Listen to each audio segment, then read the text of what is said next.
Well, I would say that futures thinking is the general area of thinking about the future, and scenario planning is one technique within that general area. So they're related to each other.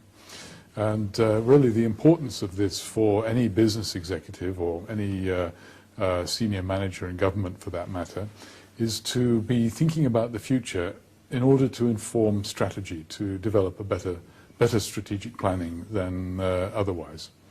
Well, I would say that it's useful in general because in business, of course, you're making strategy, so you're thinking about strategic issues, but in government also the development of good policy.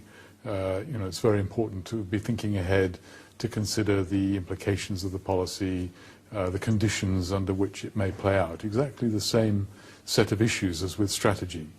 Well, I think the purpose gradually grew up because as the world began to modernize and to globalize, conditions became more and more different from the traditional patterns of life.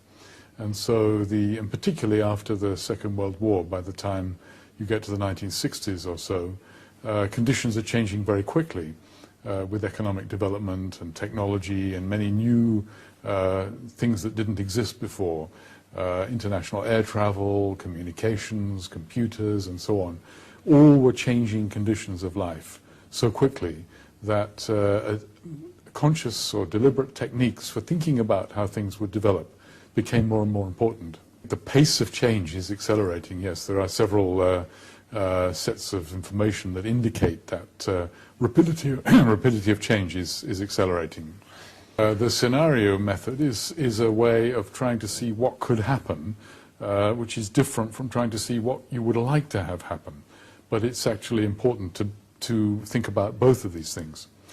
And doing this, you should just take into account not only economical environment, but politics, I don't know, sociology and all these kind of things. Technical developments, demographic developments, environment, the natural environment, all of these factors and how they influence one another is very important.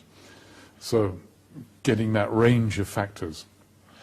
So a person could ask themselves what their ultimate objective is, what their skills and talents are and how they would see that playing out into the future, what kind of situation they might like to achieve in the future, and then they could think back to see what kinds of steps they need to take. And of course they could use the scenario thinking to consider the factors that might impact their path as they try to achieve their personal objective. It's not exactly profit if you're an individual, but how rich your life is perhaps a better way of putting it.